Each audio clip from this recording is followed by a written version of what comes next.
뭐 이재명 대표 관련된 뭐 소식이 연일 쏟아져 나오고 있는데요. 자신의 SNS에 현상에서 민주당이 중도 보수의 역할을 해야 된다. 그 역할이 중요하다. 이렇게 얘기하면서 중도 보수의 어떤 그 당위성이 이제 강조가 됐는데요. 국민의힘은 당연히 뭐 대선을 염두에 둔 위장전입니다. 이렇게 날선 반응을 보이겠는데 정치권 안팎에서도 파문이 일고 있습니다. 그래서 이번에 준비한 주제 민주당의 우클릭 이렇게 과연 먹힐지에 대해서 알아보도록 하겠습니다.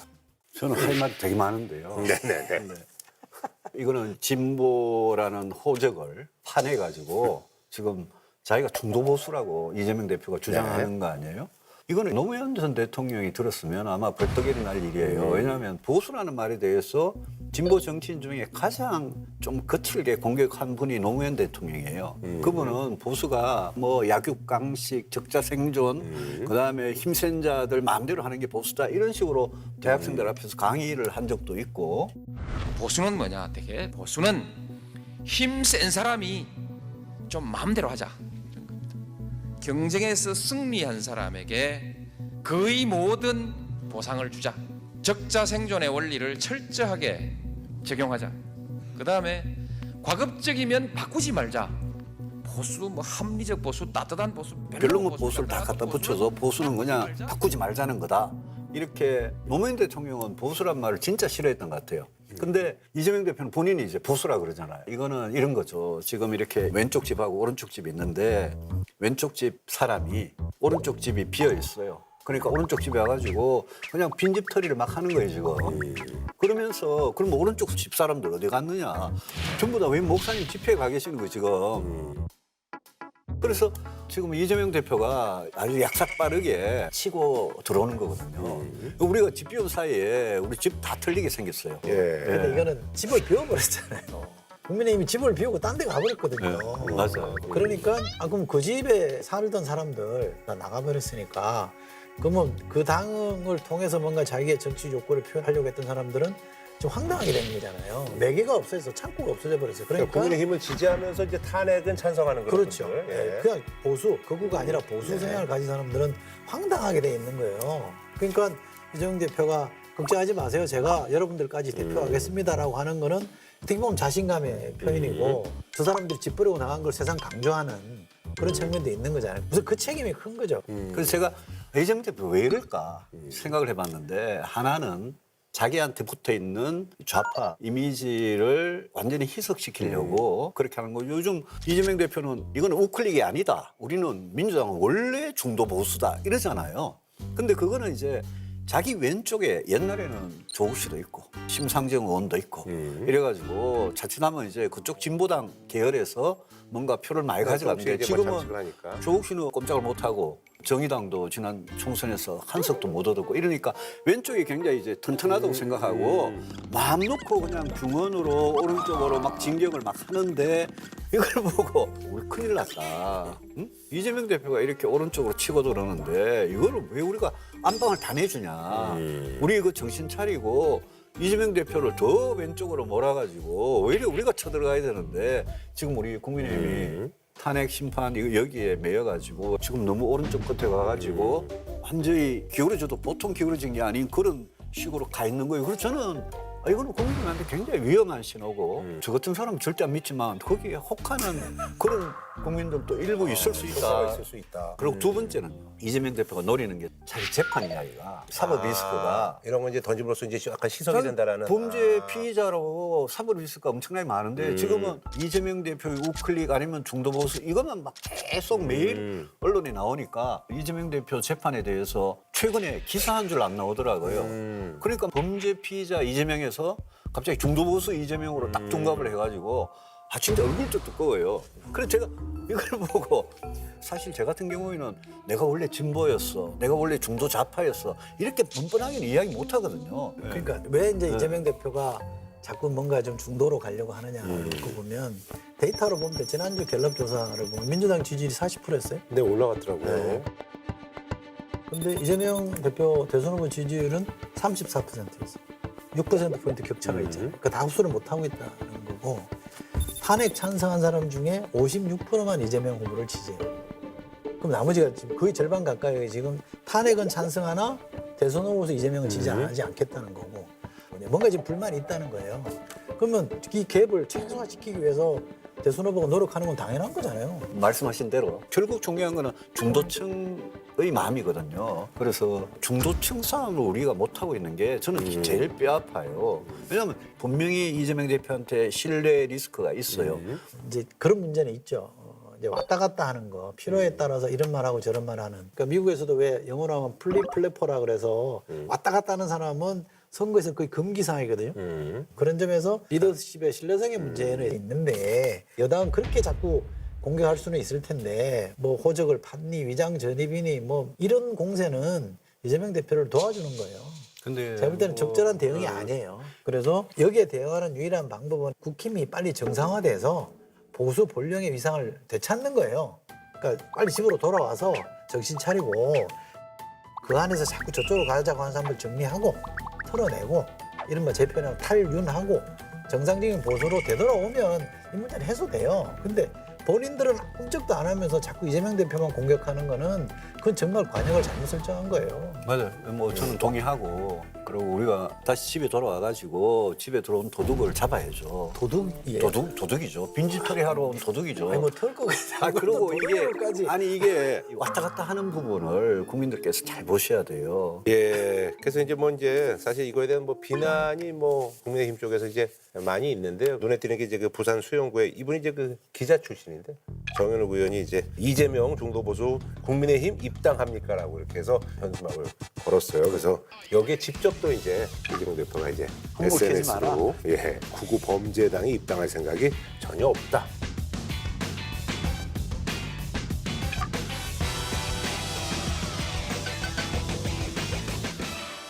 이재명 대표 입에서 범죄라는 이야기 나오는 것도 참 듣기 거북해요. 왜요? 아니, 범죄 혐의자가 팩트는 맞잖아요. 수많은 범죄 혐의자가 무슨 범죄 정당이라고 그래요. 여기는 혐의.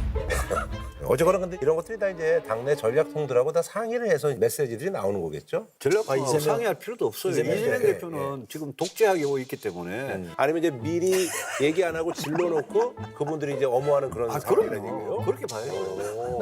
민주당의 아니죠. 구조가 그런 아니, 구조예요. 그러니까 전략적으로 표현이 저도 조금 오하죠. 뭐 그렇게까지 말할 일인가? 어디 이거 너무 세다. 표현이 좀 많이 갔네 싶은데 누가 또 그 옆에서 그렇게 설명하더라. 그렇게 해야 기사가 된다. 초반에는 자극을 줘야 된다. 그리고 나중에 정리해주면 된다. 근데 이게 다른 후보는 몰라도 이재명 대표는 진보다 보수다 이런 철학 자체가 원래 없었던 민주당의 약간 이단화 같은 측면은 있었을지 몰라요. 근데 그동안은 민주당이 살아남기 위해서 누구보다도 진보적인 외교 안보나 경제나 이런 걸 많이 이야기하다가 이제 선거가 있을지도 모르는 이 대목에 와가지고 갑자기 우클릭하니까 거기에 이제 경제 성장 이야기하고 상속세 이야기하고 근로소득세 이야기하고 뭐 별별 이야기 다 하잖아요. 심지어 안보 분야까지도 민주당이 이제까지 핵 문제에 대해서 갖고 있었던 그 아주 강고한 입장이 있었거든요. 그거조차도 바뀌냐. 그래서 그거 환영할 일 아니에요? 저는 좋아요. 대표님 입장에서. 예. 제 입장에서는 환영합니다. 근데 민주당이 한미 원자력 협정까지도 이렇게 개정하자 이래 나오니까 제가 야 민주당에서 경제안보 다 이런데 민주당에서 이거 빼고 저거 빼면 민주당이 뭐가 남나 싶은 생각이 있어요. 그러니까 그동안의 민주당하고 너무 다른 이재명 대표의 민주당을 제가 지금 보는 거예요. 그럼 민주당은 그러면 경제도 국민의힘하고 똑같이 안보도 국민의힘하고 똑같이 똑같지가 않죠. 아니죠. 왜냐하면 이재명 대표가 만약 그런 말을 한다면 아니, 국힘은 근데 핵무장이니까 좀 다르죠. 그거 전 단계가 한미 원자력 협정부터 개정해야 되거든요. 어쨌든 그래서 그러니까 전략적으로 대표님도 그러시잖아요. 보수가 보수를 충분히 결집시키고 나면 중도로 확장해야 된다. 그럼요. 민주당도 마찬가지죠. 진보 진영이라는 걸 굳건히 하고 중도로 넘어와야 되잖아요. 그럼 이 숙제는 어느 당이나 다 있는 거예요. 그래서 민주당은 어떻게 하면 중도의 마음을 얻을 거냐 고민을 계속 해왔고 이재명 대표 행보도 그렇게 왔다고 저는 봐요. 알겠습니다. 어쨌든 이제 뭐 저희 그 방송 당일 26일 날 이재명 대표 이제 선거 관련해서 이제 결심 공판 2심이 열리는데요.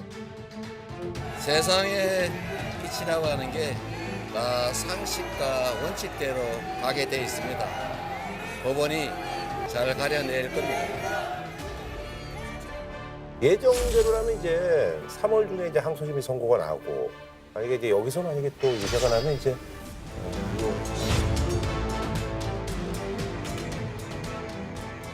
그게 우리 헌법의 미비죠. 왜냐하면 헌법 84조에 네. 그래 딱 돼 있으니까 이재명 대표 같이 범죄 혐의가 많은 사람이 정당의 공천을 받아가지고 대통령에 도전할 거를 우리 헌법 만든 분들이 상상조차 못한 거예요. 이거는 황당한 일이 이제 벌어진 거죠.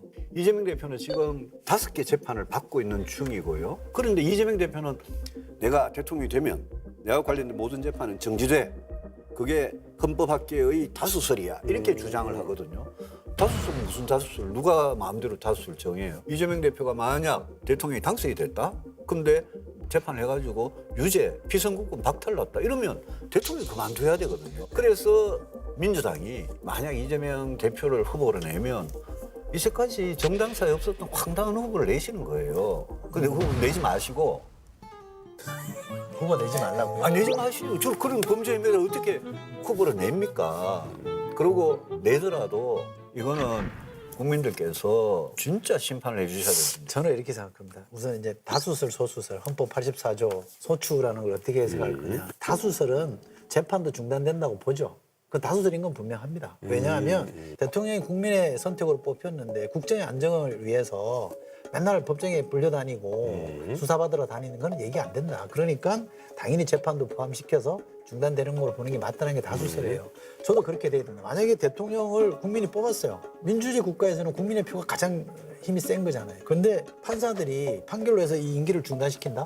그럼 그거는 있으면 안 될 얘기죠. 근데 이수성님한테 하나만 물어봅시다. 대통령이 되면 재판이 정지된다. 이게 다수설이라고 칩시다. 그러면 이재명 대표가 그러면 나중 후보가 돼가지고 대통령이 당선됐다. 5년 임기가 지났다. 그럼 5년 임기가 지나고 나서 지금 5개 재판이 다시 재개가 된다는 말입니까? 그렇죠. 그리고 우리나라 국민들은 5년 뒤에 감옥에 갈 사람을 지금 대통령으로 뽑는다? 그럼 갈지 안 갈지 모르죠. 물론이죠. 물론이지만 벌써 선거법 하나만 해도 징역형이 났고 대북 송금은 그 도와준 경기도 부지사 그 사람이 어쨌든 7년 8개월 그 형을 받았어요. 판결이 안 끝났으니까. 그러니까 그 똑바로 그냥 국민들 똑바로 아셔야 된다고 제가 주장을 하는 거예요. 네, 알겠습니다. 그 좋고요. 하나만 제가 이재명 대표를 좋아하고 싫어하고 간에 지난 대선에서 박빙의 승부를 펼쳤던 후보잖아요. 0.73%포인트 차이가 났잖아요. 그 후보를 승자가 대통령이 되자마자 그거를 검찰을 대대적으로 동원해가지고 수사해서 차별하는 거. 그 정치 보복 아닙니까? 그리고 민주주의 약자 모든 사람들이 얘기하는 거는 경쟁자를 법적으로 어떻게 해보려고 한다? 배제하려고 하는 것 자체가 민주주의를 해치는 행위의 가장 대표적인 케이스로 그런데요. 시작이 그렇게 된 거란 말이죠. 우리 정치에서도 경쟁했던 대선 후보를 사법적으로 처단하려 하는 경우는 없었어요. 그렇게 따지니까 국민들이 그래 뭐 사법 리스크 있는 건 알겠지만 그 시작을 보니 의도가 너무 뻔한 거 아니냐. 정치 보복이라고 해서 지난 총선에서도 그 리스크를 안고도 지지를 해준 거 아닙니까? 그럼 이걸 국민의 뜻이 그렇다는 건 받아들여야지. 그거는 사전난말하는 거예요. 네, 그것도- 저도요. 윤석열 정권에 들어와서 이재명 대표에 대한 경찰 수사가 약간 치사하고 너무 과했다 싶은 생각은 그런 들적이 있어요. 근데 문재인 대통령이 5년 내내 적폐 수사 그것만 열심히 해가지고 이명박 대통령, 박근혜 대통령에 대해서 문재인 정권이 어떻게 했는지 국민들이 다 아는데 그러니까요. 그 좋고요. 하나만 제가 좀 박근혜 대통령 탄핵되고 나서 구속시킨 거는 다음 대통령 뽑히기 전이에요. 문재인 정부 출범하기 전에 구속됐습니다. 그 구속시킨 사람이 윤석열이에요. 이명박 대통령. 이명박 대통령 때도 그러니까 그걸 구속시킨 사람이 누구냐. 윤석열 검찰이 한 거잖아요. 그러나 그 정부가 문재인 정부였기 때문에 다 덮어 쓰는 거예요. 아니, 그러니까 제 이명박 말은 대통령에 대한 거는 그러니까요. 말씀 그거는 국정농단 사태와 관계없이 다른 거예요. 그 부패였잖아요. 아니 노무현 대통령의 어떤 부패. 비극 아니야. 거기에 대한 정치 아니 보복 부패였고 성격이 있어요. 그렇게 해석하는 건 제가 뭐라 할 수 없습니다. 뭐 부패였잖아요. 그리고 이명박 대통령하고 문재인 대통령이 경쟁한 거 아니잖아요. 대선에서 붙었던 사이가 아니잖아요. 경쟁은 아니지만 그렇죠. 그러니까. 아니지만 이명박 대통령에 대한 그러니까 그 제 사람들이 말씀은 깊은 원한이 작용한 거니까. 그렇게 해석하는 걸 제가 어떻게 할 수는 없는데 대선에서 자기랑 붙었던 사람을 대선 끝나고 이긴 사람이 패자를 저렇게 사법 처리해서 옥죄는 경우는 없었다 이 말이에요. 네네네. 경우는 그건 맞잖아요. 예, 하여튼 뭐 그러니까 이 정부가 잘못한 거죠. 이 정도까지만 하시고 예, 예. 제가 참겠습니다. 예. 그러니까 예. 고맙습니다. 예, 예. 자, 최근에 말이죠. 이재명 대표가 이제 공직선거법 이제 항소심 이게 굉장히 이제 사실 이제 중요한 뭐 관심사 아니겠습니까? 위헌법률 심판 제청 결국은 신청을 해서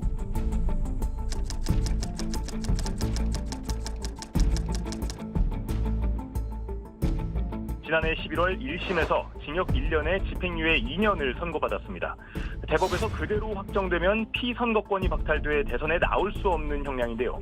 2심 재판이 시작되자 본인이 받는 선거법 처벌 조항이 헌법에 어긋나는지에 대한 판단을 요청한 겁니다. 당선될 목적으로 허위 사실을 공표하는 걸 처벌하는 조항이 헌법에 어긋나는지를 판단해달라는 겁니다. 많은 분들이 또 이제 비난을 하고 있습니다. 이거 재판 지연 아니냐 하면서.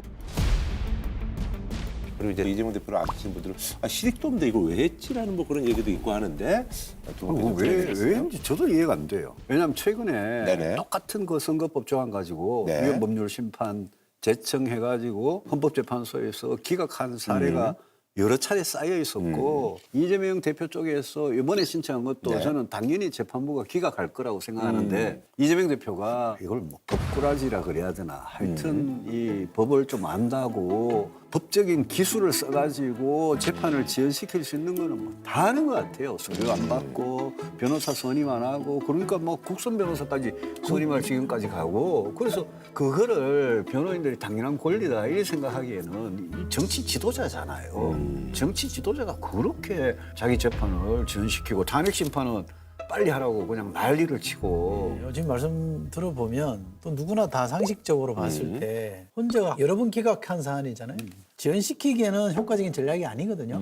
그러면 그냥 단순하다고 저는 생각해요. 그냥 한번 해본 거다. 본인 생각이 이거는 위헌의 소지가 있다라고 본인 판단해서 한번 한 거지.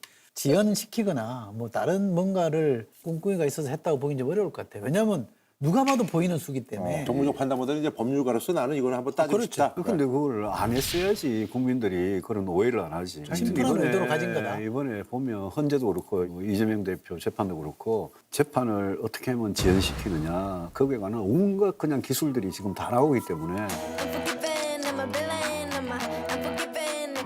이재명 대표 같은 경우에는 소송기록 통지 수령이 없어요. 또 변호인도 지금 선임 안 하고 있는 상태입니다. 대통령과 같은 지연 전략이라는 지적이 있는데 어떻게 생각하십니까? 한참 전에 받았습니다. 헌법재판소가 윤석열 대통령에게 보낸 자료 요구서가 결국 헌재로 반송됐습니다. 윤 대통령이 4일 연속 우편물 수령을 거부했기 때문입니다. 윤 대통령 측은 어제 정계선 헌법재판관에 대해 기피 신청을 냈습니다. 재판을 지연시키기 위해 기피 신청을 낸 거란 지적이 나옵니다.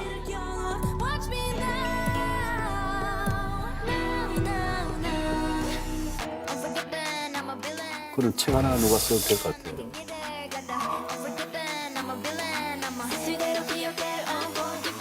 근데 엄밀하게 말하면 뭐 양쪽 다 자기 거는 좀 지연시키고 상대는 빨리 하라고 요구하는 거잖아요. 그러나 경중을 따지면 탄핵 심판과 형사재판은 다른 문제라고 저는 생각하거든요. 지금 죄는 다르죠. 그죠, 많이 다르죠. 죄는 많이 다르죠. 많이 다른 차원이 다른 건데, 근데 이재명 대표가 그동안 재판 지연시킨 거는 거의 뭐 6년, 7년 동안 건 재판이 많고 어리선한 정치인들은 이렇게 많이 재판 받는 사람도 없고 제 주변에도 뭐 그런 사람들이 들어있는데 이른바 더블 헤이터라는 표현이 있거든요. 둘 다 싫다는 사람들이 있어요. 둘 다 싫어. 윤 대통령도 싫고 이재명 대표 싫다는 사람도 정치 있어요. 혐오 뭐 이런 거 아니에요? 둘 다 싫다. 근데 사실 이재명 대표가 지금 직면하고 있는 재판이나 수사라는 거는 윤 대통령이 정치 보복 차원에서 했다고 볼 만한 것들이 많이 있잖아요. 저는 그건 대단히 잘못됐다고 생각합니다. 그 점에 있어서 이른바 사법 리스크가 온갖 리스크가 있었음에도 불구하고 지난 총선 때 왜 유권자들이 지금 민주당한테 그 정도 의석을 줬느냐고 생각해보면 이 사람이 갖고 있는 잘못했을 가능성보다는 정치 보복이라는 측면이 더 강하기 때문에 국민들이 저는 그런 판단을 내렸다고 보고요. 아니요. 그걸 윤석열 정권이 이재명 대표에 대한 정치 보복으로 그렇게 끈질기게 수사를 했다고 그러시는데 일부 그런 측면이 있는지는 그게 모르겠어요. 다수죠. 아니요. 근데 이수석님이나 저나 어지간한 정치인 같으면 아무리 탈탈 털어도 이재명 대표같이 그렇게 범죄 혐의가 많이 나오겠어요? 근데 대북 송금 사건 같은 거는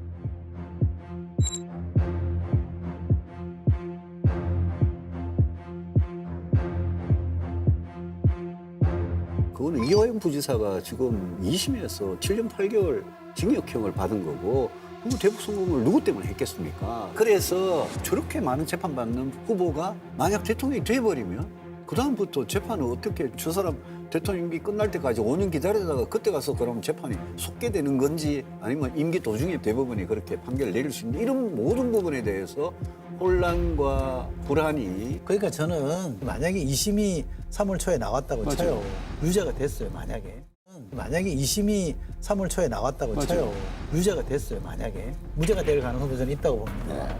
유죄가 됐으면 대법원으로 넘어가지 않습니까? 근데 그 중간에 대선은 아마 치러질 가능성이 있죠. 뭐 3월 초 뭐 이런 그렇죠. 얘기들이 그러면 이제 대법의 기각이 최종 되는 판결 이유가 나오기 전에 대통령 선거가 있고 만약에 이재명 대표가 대통령이 됐다.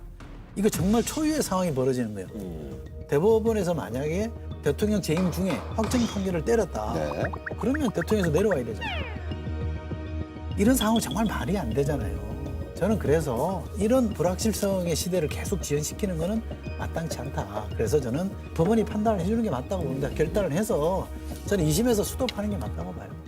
그걸 누가 스톱하라고 할 수 있어요. 아니, 그리고 아까 그러니까 법원의 판단이죠. 그래서 제일 좋은 거는 2심이 빨리 끝나고 대법원도 최대한 빨리 서둘러 가지고 이 사람이 자격이 있는 건지 없는 건지 밝혀주는 게 국민 입장에서는 제일 깨끗하죠. 대표님 지금 대선이 눈앞에 와 있는데 압도적인 1위를 법원 판결 후보 자격을 취소시켜버린다?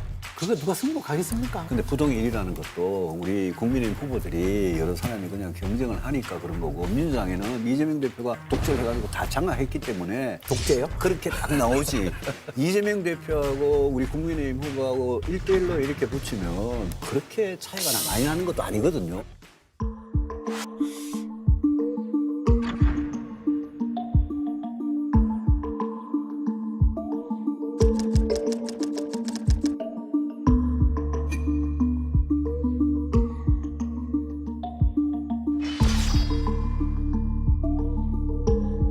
있잖아요. 요쯤에서 어쨌든 요즘 이제 이재명 대표의 어떤 이런 리스크 때문에 김동연이라든지 김경수라든지 김부겸, 임종석 이런 분들이 이제 이재명 대표에 대해서 이제 비판적인 목소리를 내고 비이재명계로 통하는 임종석 전 청와대 비서실장이 대표 옆에서 아첨하는 사람들이 한 표도 더 벌어오지 못한다며 갈라치고 비아냥대며 왜 애써 좁은 길을 가려는 건지 안타깝다고 쓴 겁니다. 역시 비명계로 통하는 박용진 전 의원은 독한 말로 조롱하는 대응으로는 대선 승리가 불가능하다고 꼬집었습니다.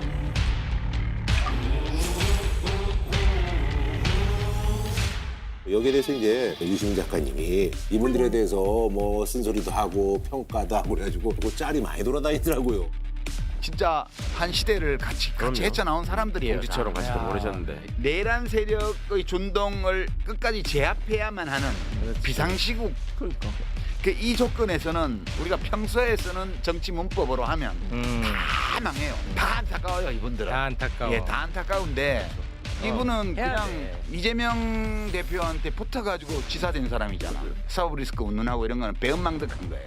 책 많이 읽으시고, 예, 유튜브도 많이 보시고 네. 그렇게 사시기 바라고요. 지도자 행세를 하지 말라. 다른 직급을 모색해보는 게 좋을 것 같아요. 뭐 대권 이거는 과한 욕심을 내는 게 아닌가? 저는 유시민 작가님이 한때 되게 합리적인 목소리를 냈었는데 요즘은 이재명 대표한테 왜 그리 빠져가지고 이재명 대표의 그 정적이 될 만한 이런 사람은 그렇게 혹독한 비판을 이 작가님 왜 그러시는지 저는 좀 이해가 안 돼요. 그건 좀 같이 민주당이랑 큰 울타리 안에 있던 정치인들한테 대한 예의도 아닌 것 같고. 미루어 짐작하면 이런 거 아닐까요? 지금은 이제 탄핵에 집중할 때인데 자꾸 야당의 유력 주자 당대표에 대해서 이러쿵저러쿵 얘기하는 게 전선을 너무 허트리는 거 아니냐. 여기 집중할 때다. 이 메시지를 좀 강하게 던졌겠다고 저는 봅니다. 근데 김부겸 총리 같은 분은 굉장히 좀 상식적이고 합리적인 그런 분이라서 이재명 대표의 포지션하고는 많이 다르고요. 김동연 경기도지사 같은 경우에는 경제관료 출신이고 그래서 중도 진보적인 합리적인 그런 분들이 있기 때문에 그런 분들이 오면 이재명 대표가 후보되는 것보다 더 어려울지 모른다 우리는. 저는 지금까지의 판단으로는 이재명 대표가 절대적으로 유리해요. 그럼에도 불구하고 흥행 관점에서 보면 경선이 좀 재밌어야 되거든요. 도전자도 있고 막 말싸움도 하고 이래서 뭔가 좀 시끄러워져야 사람들이 주목을 하게 되고 그래야 이제 지지율도 올라가잖아요. 컨벤션 효과는 게 그렇게 생기는 건데 그렇게 보면 지금 뭐 김동연 지사나 김경수 전 지사나 김부겸 전 총리나 이렇게 막 나서서 뭔가 좀 분위기를 띄우는 건 저는 이재명 대표에게도 좋고 민주당에게도 전 좋다고 보거든요. 그렇죠. 입지가 불어나지도 않는데 포용하고 넉넉하게 가도 우아하게 이기는 게 제일 좋거든요.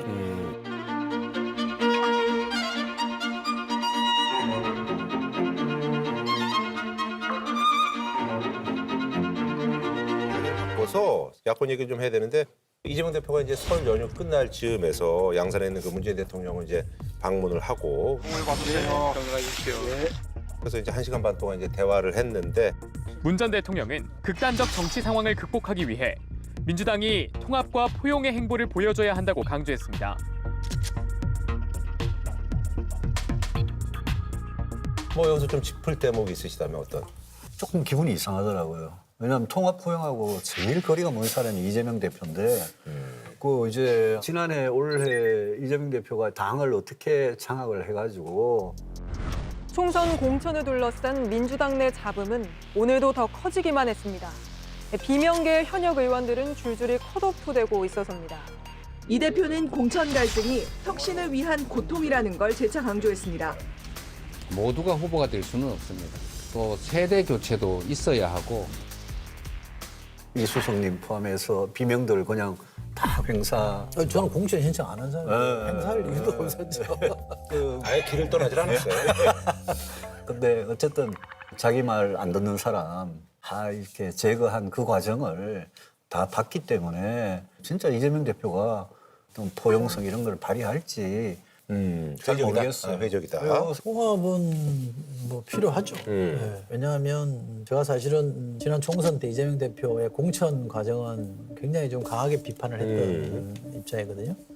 아 비명이세요, 우리? 그렇게 볼거리요. 네. 그러니까 저는 기본적으로 어떤 정치인을 중심으로 친하냐 안 친하냐 가지고 그 사람의 정체성을 평가하는 거를 동의하지 않습니다. 네네. 그래서 뭐 친 누구누구 이런 표현을 좋아하지는 않는데 분류는 그렇게 합디다. 어떤 사람은 뭐 수박이라고도 하던데. 그래서 제가 대답하면 수박 좋아합니다, 제가. 근데 어쨌든 그 당시에 이제 많은 사람들이 밀려났잖아요. 근데 결과적으로 총선은 이겨버렸잖아요. 네네. 그것도 많이 이겼단 말이에요. 그래서 국민들이 결과적으로는 이재명 대표의 손을 들어준 거잖아요. 그러면 본인은 뭐 충분히 본인의 성과를 낸 거니까 네네. 대선을 눈앞에 뒀을 때는 그런 사람들까지 다 포용을 해서 크게 가야 된다. 그래야지 좀 이길 수 있는 확실한 그림이 될 것 같다라는 게 하나 있고 또 하나는 대통령이 돼도 대통령의 힘이라는 게 혼자 마음대로 잘 안 되잖아요. 윤석열 대통령도 검찰 등이었고 혼자 막 설치고 북치고 장구치고 다 했지만 하다 안 돼가지고 결국 국민까지 동원하는 무리수를 두게 된 거잖아요. 그렇게 보면 집권해서라도 본인이 하고 싶은 걸 하려면 넓게 포용을 해야 된다. 이재명 대표가 이제 통합과 포용 이런 쪽으로 나가는 제스처를 취할 것 같아요. 근데 그래도 이재명은 안 된다. 이 슬로건이 맥혀드는 부분이 있어요. 그게 뭐냐면 보수 결집입니다. 만약 민주당의 유력 후보가 이재명이 아니고 다른 사람 같으면 보수가 이만큼 결집 못해요. 근데 이재명이라는 사람에 대해서 보수 측에서 갖고 있는 시각이 일단 범죄 혐의가 너무 많잖아요. 그리고 민주당을 범죄 혐의죠. 그러니까 혐의가 너무 많고 민주당을 장악하는 그 과정에서 굉장히 잔인하게 하는 걸 보고 아, 저 사람이 민주주의자 맞냐 이런 생각이 있고요. 이재명은 안 됩니다는 얘기 할 수 있죠. 근데 지금은 제가 화가 나는 이유는 뭐냐면 탄핵 과정을 자꾸 막으려고 하는 사람들의 핑계가 이재명은 안 된다는 거예요. 이거는 이유가 될 수 없다는 거예요. 맞아요. 예. 이재명 싫다고 그러면 내란죄 한 사람을 처벌하는 그건 겁니까? 동의해요. 탄핵해야죠. 저는 큰 흐름으로 보면요. 또 이재명 대표가 대통령이 되는 그림이라고 저는 봐요. 아직까지는. 지금은 여기는 이제 계엄을 일으켰고 그게 내란으로 연결됐던 세력에게 다시 권력을 준다는 건 쉽지 않거든요. 그럼 이 부담을 뛰어넘을 만한 무슨 다른 카드가 나와야 되는데 현재로서는 그래 보이지 않는 것 같고. 그러니까 여당에서는 그래도 이재명은 아닙니다라고 이 슬로건을 걸잖아요. 근데 그렇게 하면 이재명 대표를 도와주는 거라고 저는 생각해요. 반대로 정말 재집권의 생각이 있다 그러면 그래도 계엄은 안 됩니다. 이렇게 얘기를 해야 되는 거거든요. 선을 분명히 그어줘야지. 이른바 탈룬을 해야 돼요. 그래야지 그림이 나오는데 그걸 안 하기 때문에 결국 이 선거는 정권 교체로 가는 흐름을 강화시켜주고 있다고 저는 그렇게 생각하고. 그래서 지금은 핑계잖아요. 그럼 안 돼요. 비상계엄하고 내란 혐의하고 그다음에 탄핵에 대해서 우리 당이 아직도 선을 확실하게 못 그러니까 여기까지 온 거는 이거는 굉장히 잘못됐다고 봐요. 이거는 뭐 앞으로 대선을 이래가지고 어떻게 치르려고 이러냐. 아니 그래서 이제 조기 대선 국면이 접어들었다고 생각하시는 분들도 계시고 또 민주당 지지율이 확 치고 올라가지 못하는 그런 상황에서 김경수 전 지사라든지 여러 가지 이제 비명계 김부겸 전 총리도 그렇고 해서 이재명 대표한테 이제 아쉬운 얘기들을 이제 쏟아내고 있거든요. 그러니까 민주당에서 이재명 대표한테 좀 핍박을 받은 그런 분들이 이재명 대표가 다른 목소리 그런 목소리 나는 거 보고 저건 되게 중요하다. 왜냐하면 저 국민님한테도 그게 되게 중요하거든요. 특히 초재선들이 아무 소리도 못하고 개헌과 탄핵에 대해서 문제점을 좀 이야기하고 이러면 막 나가라 그러고 이러잖아요.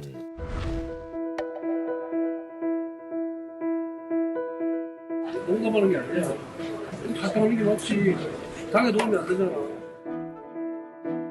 민주당이든 저희든 좀 중간에 합리적인 그런 사람들이 상식적인 목소리를 내는 거는 저는 굉장히 중요하다고 생각합니다. 전적으로 동의합니다. 덧붙이고 싶은 말씀은 지금은 각 진영이 자기 얘기를 해야 될 때라고 봐요. 이재명 대표도 포용과 통합의 숙제를 열심히 해내는 게 중요하고 국민의힘도 이른바 탈윤이든 당내 다양한 목소리를 내게 만들든 이 숙제들을 해야 되는데 각자는 상대방 손가락질하는 걸로 뭔가 자기 점수를 따려고 하거든요. 저는 이건 안 먹힐 거라고 생각합니다. 그래서 각자는 자기가 얼마나 잘할 수 있는지 보여주는 쪽으로 좀 포커스를 바꿔야 되고요.